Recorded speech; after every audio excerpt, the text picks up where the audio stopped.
The In This League Podcast Network. In this ring, in this corner, Joe Pisapia. This corner, Tim Heaney. Gentlemen, let's go. Hey, yo, what's up, everybody? It's Joe Pisapia, and welcome to another glorious edition of the In This Ring podcast, the greatest wrestling podcast in the history of the universe. It's me, it's Tim Heaney. It's the place you need to be for all things professional wrestling, and we are just days away from Backlash. I know we're spoiling you guys. We gave you more than one episode this week. We gave you a special episode on the Greatest Royal Rumble, a little mini episode there, and now we're back yet again for a little Raw, a little SmackDown, a little news, a little rumors, and of course, our Backlash preview, and not to mention our top 5, and this week, our top 5 greatest wrestling managers of all time. So that's going to certainly be some fun discussion, debate with everybody out there. But Tim, as we predicted, a lot of talking and a lot of the ladies this week on Raw and SmackDown because, well, let's face it, it's easier to fly back in through Canada for customs than it is the United States probably at this point. Yeah, that's for sure. And I mean, it's good crowds though. I was very impressed with the crowd reaction, even with the limited action or like you said, alleviated action, so to speak. But yeah, the women kicked some butt this week, deservedly so. They needed to get the time, and yeah, I mean, good weekly programming this week. But there's so much more to talk about. Yes, lots of French-Canadian ass-kicking going on, that's for sure. And look, I love it when Sami Zayn and KO are going in there, and they're like the baby faces in that match. That was super fun. Mm-hmm. And I love all the we chants instead of the yes chants. It's always entertaining and silly and fun. Do they do that in Mexico City? Do they do C?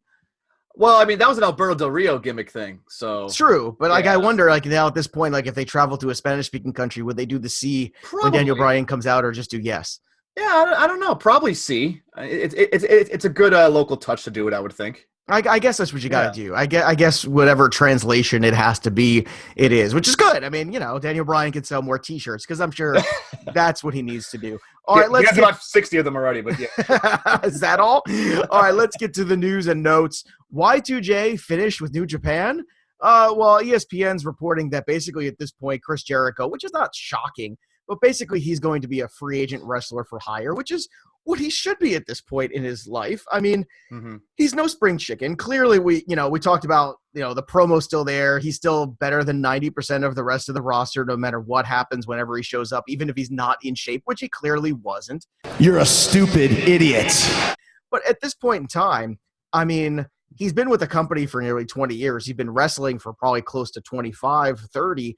At this point in time, I would much rather Chris Jericho just kind of pick his spots, and I think he will have another WWE run in him. From everything I've heard on some of his podcasts and shows, it doesn't sound to me like he's anything close to done, but I think the Japan thing, that was specifically because of Kenny, and it was specifically because he wanted to prove a point, and I think specifically at this point in time, there's nothing left for him to prove out there. Yeah, that's true. I mainly put on the outline because I wanted to see a Jericho-Naito match, and it doesn't seem like we'd be getting that in the near future, because that, he came out and attacked Naito. I believe it was like the event after Wrestle Kingdom, and nothing really ever materialized out of it, and kind of was doing an angle on Twitter after that a little bit, but maybe it just turns out that they went in another direction, and as fans, we're not going to get that, and that's disappointing. But you're absolutely right. I mean, Jericho has really done little. He has nothing left to prove his worth to the wrestling world. I mean, maybe he'll find something out there with Ring of Honor or something like that. That could be a good outlet for him. But yeah, if Chris Jericho free agent, there are worse things like Chris Jericho not wrestling at all. He has that cruise thing coming up too, so that's interesting. And look, we can all take solace in the fact that Fozzie's just not that great of a band, so it's not like that's going to like take over and become this huge. God bless him. Hey man, I want to be a rock star too, and God bless him that he's had a couple of hits there, and it's great that people come to see the shows, and I'm all for the guy being happy and do what he wants to do. Mm-hmm. But at the same time, at a certain point, and I think for him too, he sees, it can't get better than what he did in Japan, right? When he went and fought Kenny. I mean, it's not going to get much better than that. Mm-hmm. So to leave on that high note, and I'm also sure that it's one thing to go over there and do a one-off. It's another thing to do more than one before you start bending that relationship with Vince. That's true. Yeah, I mean, it's to give him his little freedom to even wear his own alpha, the Alpha Club shirt that he had on that one time on WWE TV. He has that pull, I guess, to promote himself and his free agency while he's on WWE programming. But that's a good point. I mean, you don't want to like just kind of push Vince too far. But man, that Naito match could have been something special as well. So because I think from Vince's perspective too, it's like, all right, well, how does one of our guys work with one of their guys? How does our guy or one of our top guys ever work with their top guy? And can it work? Oh, it can. And, I think for Vince, it was, I'm sure, a curiosity. There's no way the office wasn't watching that. I mean, of course they're watching it. They're all watching it. They they had better. And I think he proved a point on many different levels. And I think that's it. And then you don't want to strain the relationship because at the end of the day, Jericho knows where his bread is buttered, and it's buttered in the WWE, and that's it. So, good for him. And I hope he's back sooner than later. My guess is, we'll probably see him towards the end of the year again. He'll probably, take the summer off, get in shape, would be my guess. Yeah. Who knows? Maybe he'll show up at SummerSlam. He has that wrestling cruise I'm talking about. Like, he's inviting a lot of Ring of Honor guys on it. I think I know Brandy Rhodes, Cody Rhodes, his wife is on it. There's a bunch of, it was a Rockin' Wrestling Rager at Sea. It's around Halloween time. What could go wrong? I know. No, he's had it a couple of times already. It's actually been kind of interesting. I mean, of course, Fozzie's playing there. Kenny Omega's apparently going to be there. So very interesting to look. Why aren't we going there? You want to pay for it? I don't know. It sounds like a good time. I mean, hell, I could use a vacation. Damn. Let's go. It sounds like fun. I could go for a wrestling rager, some sort of cruise thing. Y2J, if you need podcasters and interviewers, man. We don't even, whatever. We'll just, I don't care, man. I'll serve drinks. I just want to go hang out. They have Jim Ross and Jerry the King Lawler already doing it. Who needs them, right? I mean, oh yeah, I mean they're hacks. All right, let's. Apparently, Daivari had to apologize for his whole Iran. And look, it's not like this was the guy's idea to go out there with the flag at the Royal Rumble and taunt everybody. This is a creative idea where they're still living in the 1980s where this kind of nonsense flies. And I don't know who he had to apologize to. I'm not sure if he's apologizing to Iran, if he's apologizing to Saudi Arabia, if he's apologizing to his mom. I don't know. He apparently had to apologize. I don't get it. I mean, look, this poor guy comes out there, they put him in a spot where it's uncomfortable, and then it's his fault. I mean, come on. Well, that's people, still real to some people, damn it. It's K-fabulous. Right. I mean, kayfabe apparently is not dead in some places in the world. I'm not trying to get in a geopolitical, shitstorm with this or whatever, but, come on, people. I mean, really? Speaking of geopolitical shitstorms, Kane won the GOP primary for mayor race in Knox, Tennessee. How about that? Is that not the greatest segue of all time? Yeah, it's that. I guess that's why they're blocked off in the same region here. It's going to be a cage match, I heard, in order to figure out. Well, was it an Inferno match? Maybe it might be better for Kane's strengths there. We tweeted something out about how he was knocking on doors, and we're doing that's gotta be Kane at the door. I love it. I actually saw Kane on a subway once, and it's random where I stepped on, only in New York, right? You get on the New York City subway, and I sit down there, and I look to my right, and there's Kane, and I know it's Kane because, well, it's Kane. It's not a guy that looks like anybody else, and he was just hanging out, not even bothering him. I was like, oh look, it's Kane. That's pretty cool. How long ago was this? This was in the mid 2000s. Okay. Is somewhere in that range. It was, it was just like a random thing. And he was like kind of wearing this weird poncho-y kind of shirt thing with a hood. And, it's kind of hard to miss Kane, as crazy as things are on a New York subway. It's, it's pretty noticeable still. Well, 7-footers, you notice them wherever. Yeah. So, yeah. Yes, you do. Yeah. And look, good for him. I hope he's running to make a difference, and we'll see whatever he's doing. And God bless him. Good for these guys looking for life after wrestling in one way or another. That's, that's good. All right, so that'll do it for news and notes. Let's talk about some rumors, Tim. You like rumors? I love rumors. Facts can be so misleading. Were rumors true or false are often revealing. All right, let's talk about a little bit of a rumor here going around right now, where apparently the rumor mill has it that Brock Lesnar is booked in order to beat CM Punk's 434-day reign as champion. Now, clearly it's a different belt. We all know that. But at this point in time, is that just somebody trying to piece something together to try to have an idea of why in God's name we're still putting up with this? Or do you think this is a legit reason?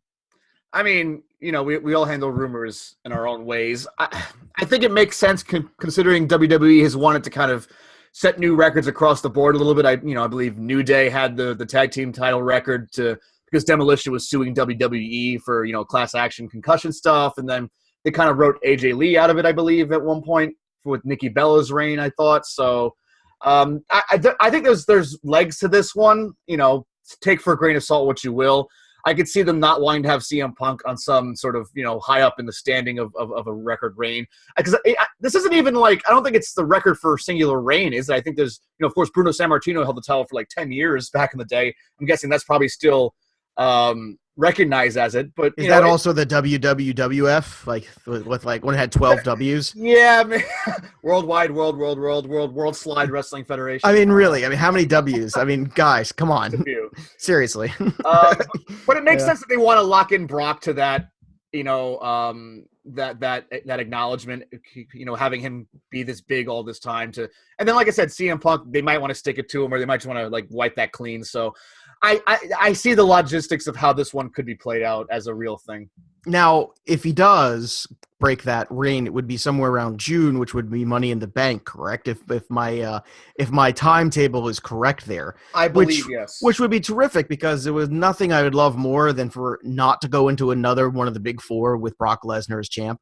Can we just please not do that? I don't care.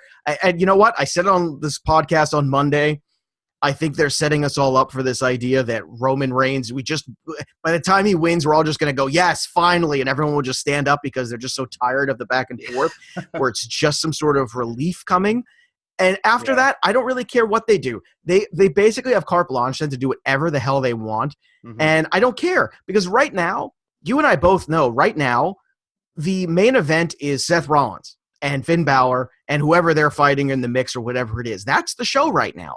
So right now they've taken the Intercontinental Champion and Braun to a certain extent, but basically what they've done is the Intercontinental has been elevated to the point where it is the main card event, and this Universal title at this point really doesn't mean anything because it's just not a part of the show. It's a showpiece that's, traveling, whatever. It's in the days where you figure the champion would be, an attraction, he does show up once in a while, undefended once in a while.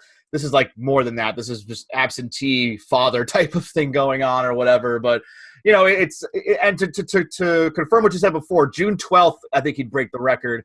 And June 17th is the Money in the Bank pay-per-view. So, yeah, they'll probably have a thing on Raw. Oh, Brock's going to break that, whatever. And then he'll lose on that Sunday, hopefully. So, all right. Speaking of Sunday, let's get to Backlash and we'll start previewing that. You're thinking that they're going to add Sasha and Ruby as a match. You think that's there's enough there? They want to add in the undercard at least? Yeah, I mean, we're kind of speculating on the pre-show stuff. You got to figure the Ember Moon, Mickie James stuff could be involved there as well. Maybe they'll lump the 4-on-4 together with the Riot Squad and Mickie versus Sasha, Ember. I don't know if Bayley would even be included in that, but I guess I don't know who else they would throw in there. Well, it could add Natalya. She's all of a sudden now a face. Right, that's true. Yeah, and not Ronda, but No, Ronda's too good for the undercard. You can't put her from practically headlining WrestleMania to the undercard at Backlash. That's kind of that's a big fall. Yeah. But and that remains to be seen too, how they're going to work with her there. I mean, how do you not have her involved in this pay-per-view? She'll just be Natty's manager, I guess, at this point. Enforce her. Well, if that's the case, they can't put it on the undercard. It's got to be on the main show. Maybe. So, but that's. Yeah, we'll get to that later of what they could even push back on this. There's not much to push back on from what we're expecting to have already. So no, but God forbid we should have some tight, 10-minute matches. I mean, God forbid. Let's have a great, balls to the wall 10 minutes instead of anything dragging out that's just unnecessary. True. New Day versus The Bar, which is good comedy. Yeah. I think that's certainly one that they're setting up there for some heat, and that's got some legs. I found Big E's chest rubbing to be disturbing yet entertaining at the same time. It was very funny. As an evergreen statement, but yeah. It was just funny. And I love Big E though, yeah. Oh, Big E's just terrific. I wish they would let Big E have a run, again with a belt of his own. Yeah, take him out of the tag mix a little bit. Maybe we'll see that at some point. Maybe we shall see what's going on there. And then of course Cedric, which I actually don't think I don't know. It's not mandatory to have a 205 live match, is it? I don't know. I mean, that would be a breather match for the main card mostly. I think it should be at this point to kind of give it a little more rub. But they've kind of rushed to kind of establish Kalisto as the number one contender. Kind of seems like a rush to do something with it now. I'm not sure. I didn't watch last night's episode. Sorry, guys, but Buddy Murphy was having a little bit of an angle with that, so maybe that's something they'll throw in through a tweet announcement as they like to do nowadays. So I don't know. The kids love the Twitter. Yeah. All right. God. All So right. Braun and And who? God, what's Who's his that? name? Oh, jeez. Oh, you know what I realized? I realized that I realized finally after watching Bobby Lashley this week what he is. Do you know when you bought like the generic wrestling game where it wasn't the WWE sponsored one, but it was just like Nintendo Wrestling or like some kind of wrestling game like that where they just had the made up characters? That's what Bobby Lashley is to me. It's like they created him in one of these generic character things where he totally looks like it. You got the little like weird flare thing. He's got the bandana. He's big. He's strong. He's all those things, right? And it's just like generic. I don't know how many W's are in that wrestling federation, but my God. but that's who he is. There you go. Yes. You like that? I do. All right. The like those unlabeled toys, like the knockoffs. No, it's a completely it's a generic wrestler. Delete! Delete! Delete! Delete! Delete! Delete! Delete! Delete! Delete! Oh my God. Has he uttered a word yet? I think it's best that he doesn't, but promo wise, man. he's not the best. I hate to do I that, keep but hearing all this stuff how he's improved over the years, so I want to see it. yeah, they're not ready yet for that. Oh, all right. Well, they're taking on Either Sami and KO. Candy. I like that you put that on there, and it gave me pause for a second. I was like, "What the hell is that?" Oh, it's Camby, which I love. And you know what? I want Sami and KO to win. I'm telling you right now, I want them to win. I want them to get over. I don't think they will. They won't, but keep in mind, there's always that potential, cheat version where I think it's actually more beneficial for both of the other guys. yeah, I want to see a very strong Kevin Owens and Sami run. I can even justify. And I know it was Montreal, but the heat that Sami Zayn got when he came out and how excited everybody was and even in the match, every time he would get tagged in, I know it was just Montreal, but I feel like if somebody decided, you know what, screw it, let's put the belt on Roman and let's let Sami and him go at it. Because we keep talking about what does he need? He needs somebody on the other end of the mic to carry him and bring him through a program. And Sami Zayn can do that, and it's not a name that we ever really talked about. But hell, why not?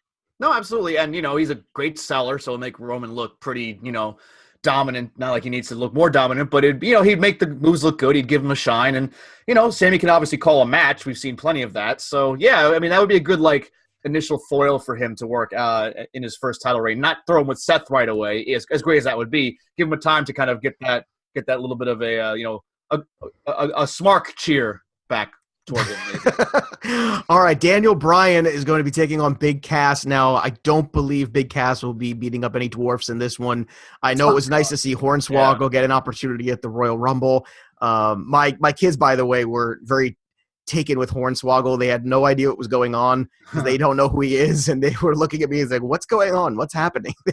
They were equal parts entertained and I don't want to say concerned. Yeah, confused. Like, I don't understand. Is he a wrestler? Oh my God! Hey, Hornswoggle can go though, man. He can. I mean, the WLC match was such an underrated spectacle. I guess. Yeah. I mean that in seriousness. I know you do, but it doesn't mean I can't laugh at it. I know you're not. I know you're being serious. But I love that, the whole time as soon as the guy came out, I was like, if Big Cass could actually, just pound on this guy, that would be amazing. Because, what's more heel than a 7-foot tall guy from New York beating up on some little local guy? Just great. You know what? And I'm kind of rooting for Big Cass in this match. I'll be honest with you. I want him to get the W. I think D-Bry would. I don't think he'd mind putting him over either, to be honest. I think he has to. I think that's why he's kind of, in his comeback of his, I think he's going to, give back a little bit as well. So I think it should be good to maybe they'll run this for a few matches at pay-per-views and have something out of this. I think it could be good for both of them. I agree. And you know what? They could even run this into Money in the Bank with the two of them too. Mm-hmm. Put all those guys in a match together. I think that could be very entertaining. Absolutely. Speaking of entertaining, how about Samoa Joe, man? Yeah. Samoa Joe has been ferocious since the return. I feel like we say the same thing every time, but you know what? It's still right, so I'm going to say it anyway, damn it. Samoa Joe's just bringing the heat. He's bringing all the juice back where people are, he's just cutting promos. He's cutting promos on other guys while he's talking to some other guy. Yeah. That's how good How about that the other night? He came out and he's cutting a promo on one guy, and then all of a sudden he starts talking about Roman Reigns, and I'm thinking to myself, he's not even there. It's not even the right show. Like, and he's just like, and how about this guy? And I'm gonna cut a promo on Michael Cole, and I'm gonna cut a promo on this guy, and how about that guy selling hot dog? Like, he's just cutting promos on guys. And it's just great. Like, he's just a promo machine lately. Samoa Joe can talk about anybody he wants, I think, and it'll hit with us. And yeah, he's been great. He's, you know, I was kind of telling you when he came back, I'm like, you know, I think you'll see a lot of good mic work from Joe. He's not really known for it, but he just goes matter of fact, I'm going to kick your ass type of stuff. It's great. And you know, Samoan Joe versus Samoan Joe is obviously always a good thing to watch. now, so tell me, how does the finish of this match work? I could see it being a schmoz Yeah. Is that what you think? as well, like the other ones. And I don't say double count up, but maybe like a DQ on Joe because he just goes too far with Roman, I think. Maybe could be there. Joe, you know, he might be setting up as the next challenger for a Styles or Nakamura type, you know, on SmackDown. So maybe there's something he might get some sort of. Oh, I would be fine with another AJ right. Samoa Joe program. We've seen that enough in our life that we know that's good. Roman could win and Joe could just kick his ass after the match. I think Joe has to come away not losing and just not doing anything. It has to be some combination of that. I think the DQ is the way to go. I think you're right. I think Joe or the count out, you know, so some kind of weird ending. I agree. He doesn't let go of a submission or something like that, you know. Maybe. Like when he's near the rope or something. Maybe. So we'll figure it out. I mean, either that or they're bringing somebody else for heat, you know, or maybe that's the Cien Almas spot. And he comes and works a program with Joe because we keep waiting on Almas and he's on SmackDown. So there's your opportunity there where that wouldn't suck. I think he's for the next thing. He'll challenge for the next thing we're going to talk about, I think, very soon. So, there you go. All right. Speaking of the next thing, you tease, we're going to take a break. And when we come back, we're going to talk more about the U.S. title and, of course, the IC titles, which at this point we all know that's pretty high up there in terms of stakes. The Intercontinental Championship right now, in terms of Seth Rollins, in my opinion right now, he's the top guy. I don't care what anybody wants to tell me. So we're going to break that down, where they're going with that. Is it time for him to move on? And we've also got our top 5. So stick around, kids. More Backlash talk, more top 5, more In This Ring right after this. I will drive nothing but Mercedes or Rolls Royce. I will go nowhere. I'm a commercial air rider. I will ride in nothing but limousine, and I will make love to nothing but In This Ring. Welcome back, everybody.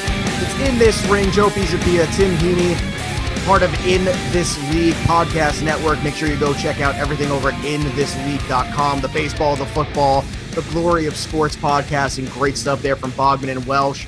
And, of course, we are talking wrestling here on In This Ring because that's what we do. That's how we roll. And now we've got 2 veterans here as we're previewing Backlash this Sunday in New Jersey, which I'm bummed because I'm actually on a flight back from a wedding, so I'm going to miss part of it. I'm going to have to watch it the next day. Oh, man. I know. I wish I had it on the plane. That would be great. That's a perfect way to spend a plane ride, just watch a pay-per-view. But Jeff Hardy versus Randy Orton for the U.S. title. My youngest daughter is split on this because these are 2 of her all-time favorites. So she's not sure what to do. She's kind of beside herself. I think she's leaning towards Jeff Hardy. I kind of find it weird to not put the belt on Jeff Hardy longer. If you're going to give him a title run, you got to give him a title run and let him run with it. I'm with you. I think that Orton, you know, there's the argument you can make that Orton could carry that for a while, but yeah, I'm with you. I'm rooting for it. I think Hardy's going to win this one because I think Jeff Hardy can do different things with the title. He can, you know, he still can go a little bit as much where it can be exciting. Orton, you know, you're waiting for the one move the whole match. Let's get some old new blood, I guess, for the U.S. title. I don't know. Do you think Orton needs a break? I think so. I mean, I like I said, I respect Orton, what he does in the ring. I never get overly excited for him unless he's with somebody else exciting. So. And you think that this is where Almas comes in? Could Almas come in and do the screw job and him and Orton work a program together? I don't know. I think Jeff Hardy would be the more sympathetic babyface. I think Almas you want to have as the arrogant jerk come in, you know, be the guy like that. And, you know, I think attacking Orton might get that over, but I think, you know, with Jeff Hardy, I think you want to have that pair because Jeff Hardy's so beloved. And it makes more sense that way to me. All right, fair enough. Yeah. I definitely think Jeff Hardy walks away with the belt no matter what happens. I just think that would be very strange to have him come back, put the title on him, and then, you know, leave it alone. But either way, you know, we could see one of these moshes with all 3 of them. Maybe he just comes out and beats the crap out of both of them. Right. You know, that'd be cool. Let Zelina go and do her thing and, you know, throw Jeff Hardy around. I think that would possibly work for me as well. Nice. Just go it, because if they're gonna like all of a sudden keep Randy Orton in this weird 3-way dance thing where they do in SmackDown for a month at a time, at least let it be somebody like Almas, like where it's gonna be some entertaining matches, and I think he's a good foil for them. All right, let's talk about Rollins versus Miz for the Intercontinental. I really thought that there was a chance Balor might go over at Raw. I'm watching it and I'm thinking, you know what? This would be a fun little spin. Make it a 3-way. Get Balor on the card again. Why not? I mean, if it's working, it's working. And Balor's done a great job. But when does Balor get some love here? I mean, I think he might ruin this match more than anybody. I wish, like I said, if the club were still with him, that would be such a perfect opportunity, because he was kind of acting like a jerk the other night a little bit. So, the black trunks are back on. So the thin blueler is gone, I guess. I don't know. Blueler, I love it. But, do you think that's the indicator of his attitude, is what color trunks he's wearing? I don't know. There's some stuff that can get that stuff away in character development. I think that might be something that could play into that. But, he attacked him after the match. You could say that's a baby face, watch out for me, watch your back type of thing. But I don't know. It's weird that they would do that after the whole, Balor Clubs for everyone type of thing, kind of turning him another direction. But I could see him ruining the match regardless, and just kind of really just sticking in the picture for a while. And Balor not on this card right now, which I know is weird to me. And look, if somebody needs some time off, he certainly has deserved it. Him and Rollins have just been absolutely they're carrying the show. I mean, and the Miz, and the Miz, to a certain extent. Yeah, of course. So at this point too, when the Rollins-Balor feud is over, and at some point it's going to be in some way. When will that be? I don't know, but my question is, where does Balor go from there? Because I don't see him working a program with Braun. I don't see him working a program with Lashley. I don't see him working a program. I mean, the next place to put him, in my opinion, is with Sami and Kevin Owens, and let that all play out. I mean, that would be great wrestling for sure, because they know each other so well from NXT and stuff, but I mean, you don't put him with Roman next. I mean, that would kind of derail him, because you're expecting a little bit of a Roman run there. I don't know. He's kind of floating right now if he's not in this title picture. How amazing would that be if they had a little, Roman run there, only to be stopped almost immediately? Like, could you imagine they put Roman over finally at whatever the event is? Let's say it's June, right? Let's say they put him over and Finn Balor wins. Here's the best. All right, here you go. Fantasy booking, everybody. Get your pens and papers out. Here we go. Let's see if you know where I'm going with this. Mm-hmm. Money in the Bank. You let Finn Balor win Money in the Bank. Mm-hmm. You put Roman over that night. Finn Balor comes out that night, wins the Universal. There's enormous amount of heat. You have a built-in feud now that's going to take you with Roman as the bad guy, chasing Finn Balor, who finally put it all back together. And then you've got everything come full circle after 2 years, after Finn Balor gets hurt, after he's the first guy, and then you have him at SummerSlam defending it. I think that is if that doesn't work, I don't know what does. That would be amazeballs. Yes! Yes! Yes! Yes! Yes! Yes! Finn as Money in the Bank does make a lot of sense. I mean, it kind of gives him his place, even if he does hold it after the pay-per-view for a while. It's that's his identity piece he can center around. So yeah, I like that idea a lot. Yeah, and I would say, well, I don't even care as the identity piece. I'm saying is if they have Lesnar job finally and put over Roman Reigns after all this at that show, and then that night they turn it. That would be absolutely spectacular. And Roman's a good soldier. Roman will do whatever you ask him to do. Yep. Mm-hmm. I think he's already proven that. Yep.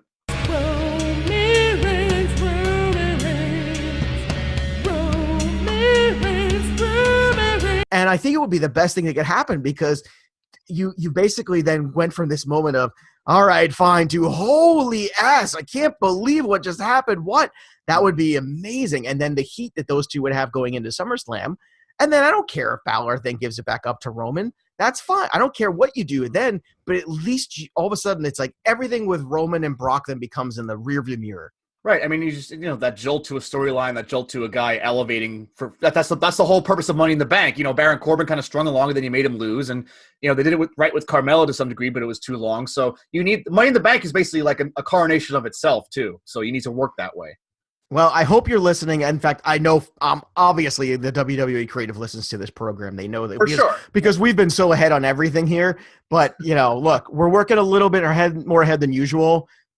Listen, guys and gals, Go make this happen, because that would be fantastic. Because look, there's no more blood from the stone of him and Rollins right now. They've done everything they possibly can. If you weren't going to put him over, forget it. All right, Nia versus Alexa.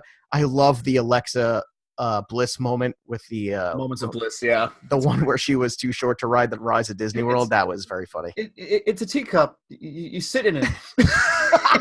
her delivery is just, among the best of anybody in wrestling. So good. She's got that sour face.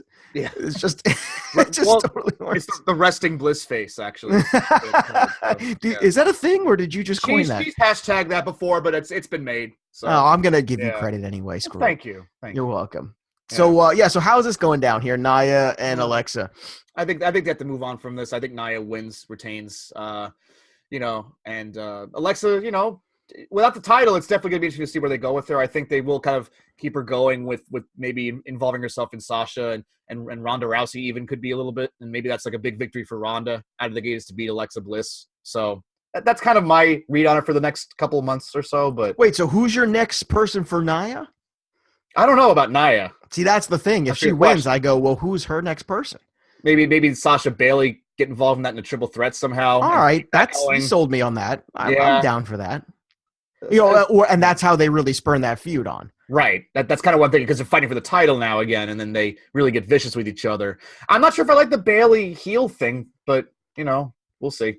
I don't know. She's kind of flatlining right now. I mean, Sasha can do anything she wants. She's still over, as far as I'm concerned. She's just so good in the ring. Bailey's just kind of, I don't know, a little flat right now. Got to figure some stuff up. Next thing you know, you'll be with Emma in Ring of Honor. Oh, no. I mean, what I said about, the Alley booking in Impact versus Bailey booking here, Yes. Take some cues, because you need to have Bailey get more sympathy. She's not getting sympathy right now by acting like a mopey little, person. She needs to be positive still. I'm sorry. I agree.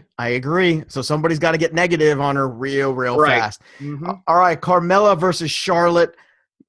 Here's another one where you look at it and you go, okay, well, you just put the belt on her. To take it off of her now seems kind of crazy. I think this is an easy one where you get a dirty finish here at the end, and Carmella will retain the championship. I think that's pretty obvious, and we'll get the Iconics in there, and that'll, I think that's what it is, obviously. Yeah, you'll have the Iconics, and then Becky and Asuka will run in to kind of support that whole thing, and or they'll be at ringside to start out, and they'll fight, and there'll be shenanigans. Carmella doesn't win without shenanigans. That's her trait. She's the Alexa Bliss of SmackDown now, so. But, but not as good. Oh no, not anyway. No, we're not saying that. And Carmella's been okay. I'm not bad mouthing her, but Alexa Bliss level is definitely. She's like 80 cents, at best on the dollar to Alexa comparatively. So. I enjoyed her highlight reel shtick. That was funny. She kept running the highlight reel over and over again. Run it again! She had kind of a weird lazy eye thing going on during that too. Did you notice that? That one eye was kind of like going wackadoo a little. I don't know what was going on there. And then I was looking for it this week. I'm like, does she have like a lazy eye? I don't know. That's for the rest of you listening to go figure out. Does Carmella have a lazy eye or not? Or was it some weird eye makeup thing where she just was looking strange every time she turned to the camera in a weird way? Yeah. I don't know. It was weird. That's all I know is uncomfortable. Speaking of uncomfortable, how about the number of times that Nakamura has put his forearm on AJ Styles' genitals in the last month? It's a lot, Tim. It's getting to a point now where it's such a great bit, and I never wanted to end. You know what I would love? I would love to just have these bits now where AJ is just out in public and Nakamura. I did say bits. Where Nakamura just elbows him or forearms him in the balls, just random places. Like he's like ordering chicken nuggets at McDonald's, and he just wham! He just he's filing his taxes at his accountant's office, and he turns around and he just wham right under. I'm waiting for that shirt to come out. Cock Nakamura. Forearm to nuts. That's amazing. And the filming of it was pretty funny. You knew it was coming because Joe was waiting for him at the ramp. You knew it was going to be a sneak attack, but all of a sudden cuts back and AJ's like, oh, God, again. and then he's over him and smacking his head. And he's just so oh, my great. God. And, Nakamura is just incredible right now. He's just stealing the show all the time. Well, who's the next face for Nakamura after the Styles thing is done? Because I feel like he's got to win. He's got to win, I think. Well, I mean, Daniel Bryan is fine too. If you want to push that, I mean, I think this is a coin flip on Nakamura winning. Mm-hmm. I put it at a coin flip right now.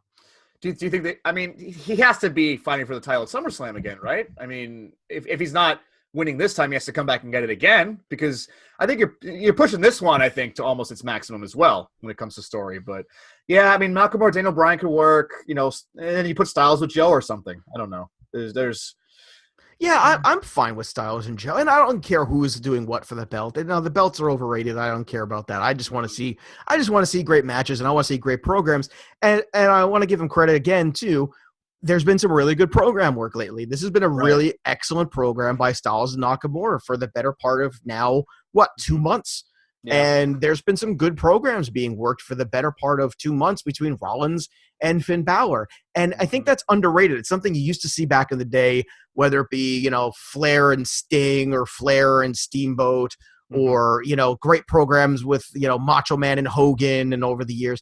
But it's kind of the lost art form is the long game program. And I think we've seen a little bit more of that recently. And I think it's been good for the audience. And I think it's been good for the guys working. You got to go 10 steps, not 4 steps when it comes to writing these like storyboard type stuff. I keep harping on that. You got to have something. Well, sometimes they only go 2 and then they rush back 1. Right. It's you gotta let things flesh out. And sometimes we might not understand the steps as they're happening, but you have to have the overarching plan with this stuff.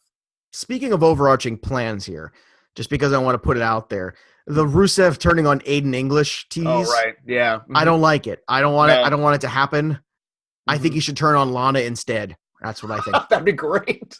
Yeah. I think that's too cliche to have it that way. And having him choose the best friend over the woman would be a little bit of a flip. So, well, this reeks of we don't know what to do. Right. Well, sure. Yeah. And that's sad to me, because on one hand they've got all this great stuff going on. On the other hand, don't screw this up. This is working. Don't blow it. It's like they're trying everything they can to implode this Rusev Day thing and to put a pin in it before they even see if it's got legs. I mean, they really haven't given it a chance to have legs yet. And I feel like they're putting a pin in it, and I don't know. I just feel like it's not going to be a thing pretty soon. Yeah, it's a shame. I mean, they think that Rusev Day can stand on its own without Rusev being a bigger part of the card.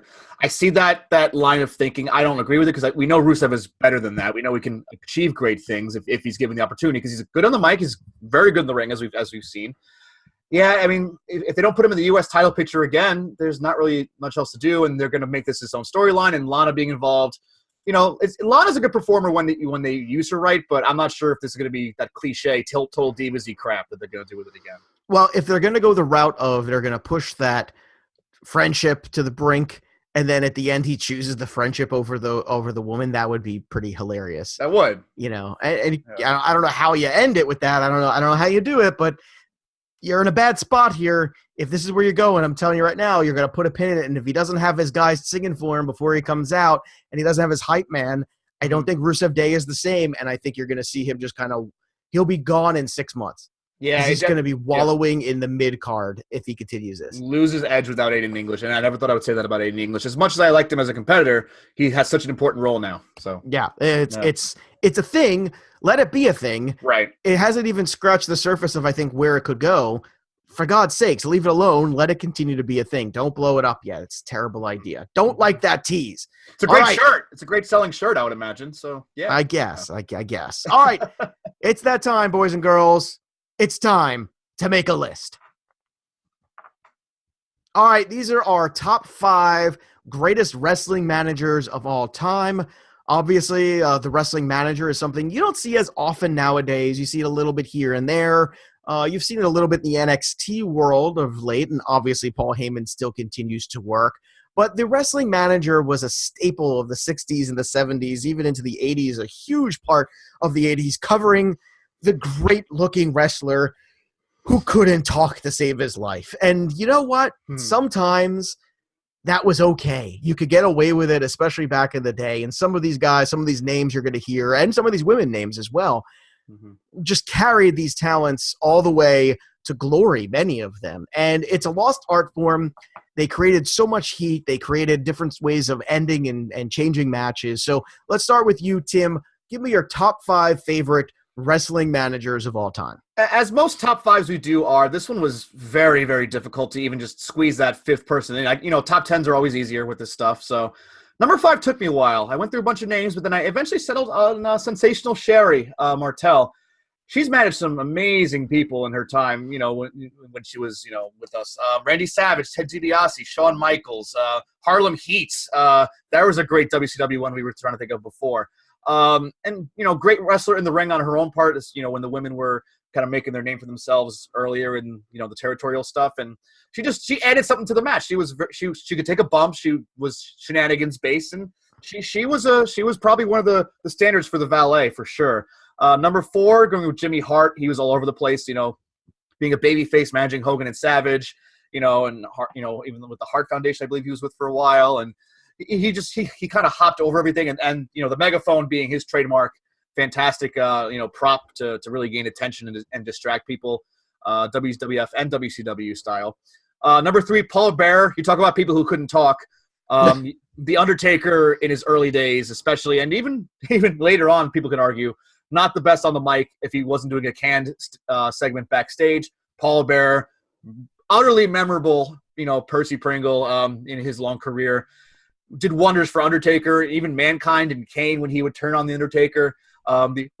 Yes! Yes, it's hilarious stuff. Well, and he had to talk for Kane because Kane didn't talk early on. That's very true. The urn, the whole shtick, fantastic. The name is just a great pun, and I appreciate the puns. And the dark hair and the black eyebrows. I mean, that's just, he stood out, and I'm rewarding that right now. Number 2, Paul Heyman.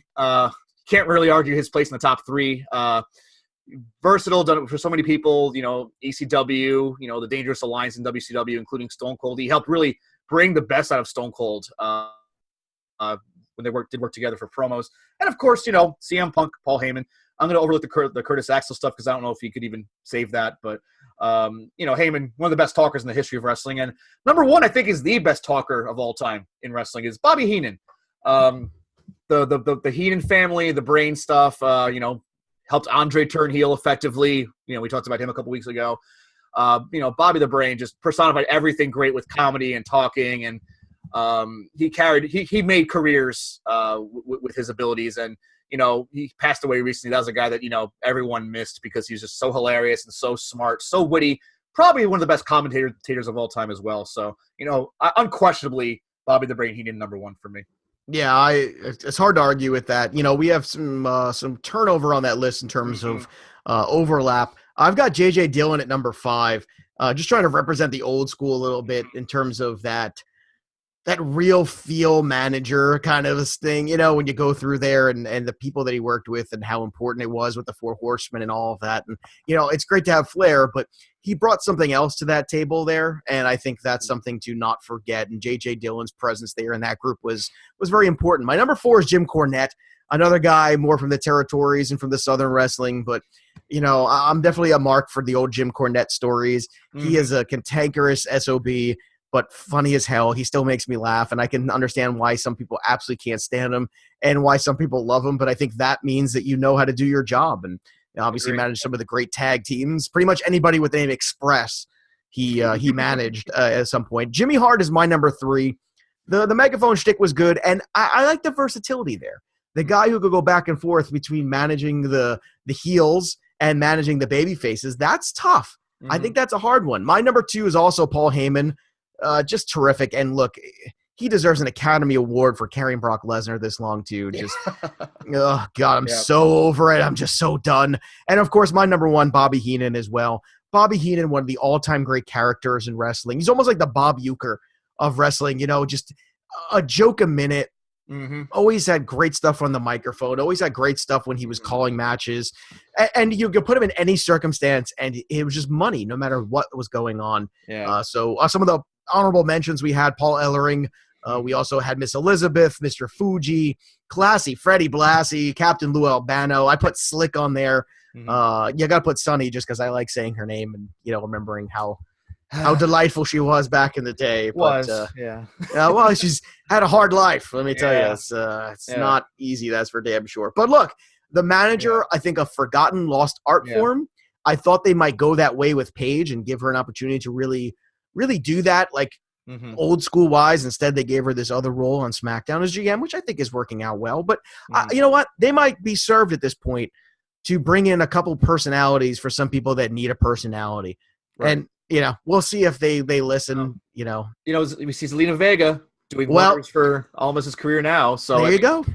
They got to follow that model a bit more, like you're saying. So I think you got to think outside the box, and I think sometimes you got to not be concerned about going back into the old school of tricks, because sometimes that old bag has some good tricks in it that are worth it. I mean, you want to talk about old tricks? I mean, watch Bobby Heenan's Hall of Fame acceptance speech. It's fantastic stuff. Good. I'm going to watch it today because we talked about it. So, it's inspiring as hell, man. The guy was just so wonderful. And by the way, Tim, we just went worldwide this week because Titus O'Neil actually retweeted our podcast. So just saying, we're getting huge right now. Shout out to Titus. We're worldwide. World slide, baby. And we knew the t-shirts were going to be out. We called it on Monday. Stay tuned for the t-shirts. I mean, you got to cash in somehow. Good job by him having a sense of humor with it. A good dude. Good stuff. He does a lot of good stuff for the community. So I'm glad he's embracing, because everybody has those moments. It's just, his was in front of a couple million people, And they played it back on Raw. That was funny. He slipped again, and that was a good little spot. I like that. So. It screwed the match. Yeah. No way, Jose. The doomsday clock is ticking on No Way Jose. I'm telling you right now, that clock is ticking, and the Congo line is out of the arena already. Oh, so sad. Oh, it just started and now it's over. Oh boy. All right. You can follow us on Twitter at InThisRing, at Joe Pisapia17, and at Tim_Heaney.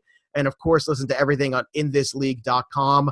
Subscribe on iTunes. If you like the show, please go and subscribe.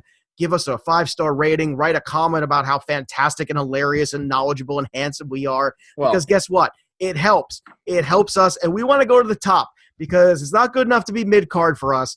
We want to go all the way to the top here. That's why we're doing this. And we appreciate all you out there listening. For Tim Heaney, I'm Joe Pisapia.